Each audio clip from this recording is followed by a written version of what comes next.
Channel को subscribe जरूर करें, शेयर करें। आप देख रहे हैं एस न्यूज 24 की खबर। ड्राइवर समाज पार्टी उत्तर प्रदेश के शोषित, वंचित एवं असहाय समाज के पिछड़े, अल्पसंख्यक व दलित व ड्राइवर समाज के लोगों की विभिन्न समस्याओं को ध्यान में रखते हुए केंद्र सरकार एवं राज्य सरकार का ध्यान आकृष्ट कराने हेतु राष्ट्रीय अध्यक्ष सुरेश चंद्र यादव ने यूपी प्रेस क्लब में की प्रेस वार्ता। लखनऊ से अशोक कुमार, एस न्यूज 24 की खबर। का मैं राष्ट्रीय अध्यक्ष हूँ। सुरेश चंद्र यादव मेरा नाम है। आजमगढ़ से मैं लखनऊ आया हूँ।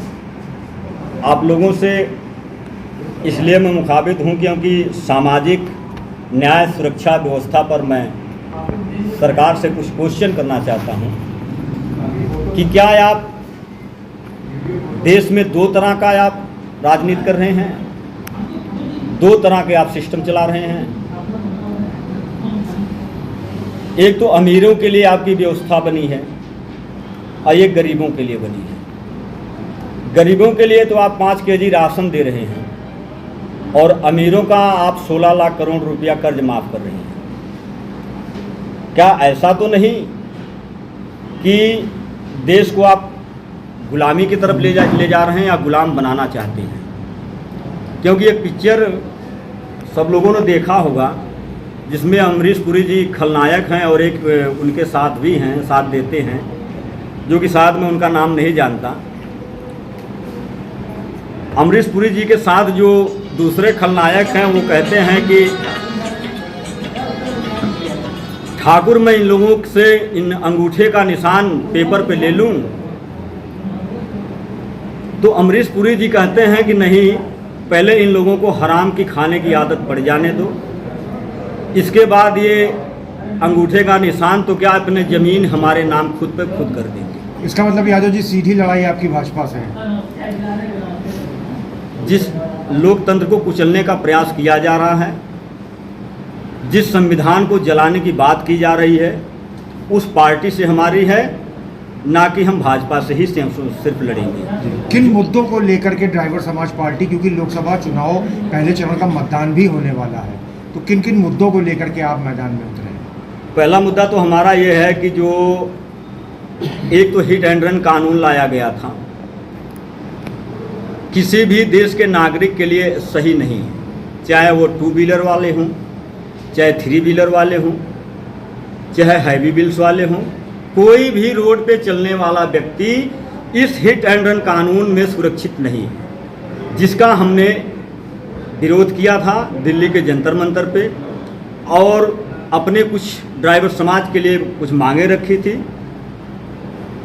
जिसके लिए मैंने उसकी कीमत चुकाया इस प्रशासन की तानाशाही से, इस सरकार की तानाशाही के दबाव में। जो कि मैंने 3 जनवरी को जंतर मंतर पे अपनी बात रखा और सरकार 16 जनवरी को मुझे मेरे घर से उठवा ली। ना तो कोई वारंट, ना तो कोई सूचना और ना तो मेरे खिलाफ आज तक किसी के द्वारा एक एप्लीकेशन भी ऐसा नहीं है थाने में कि मैंने किसी से कोई कभी विवाद किया।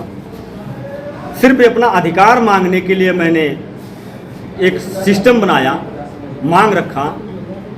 उस अपना अधिकार मांगने के बाद में मुझे जेल में जाने की कीमत चुकानी पड़ी।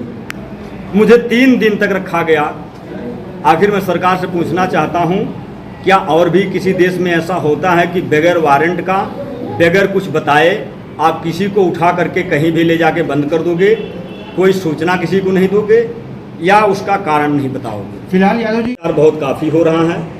उस भ्रष्टाचार पे तत्काल अंकुश लगाया जाए।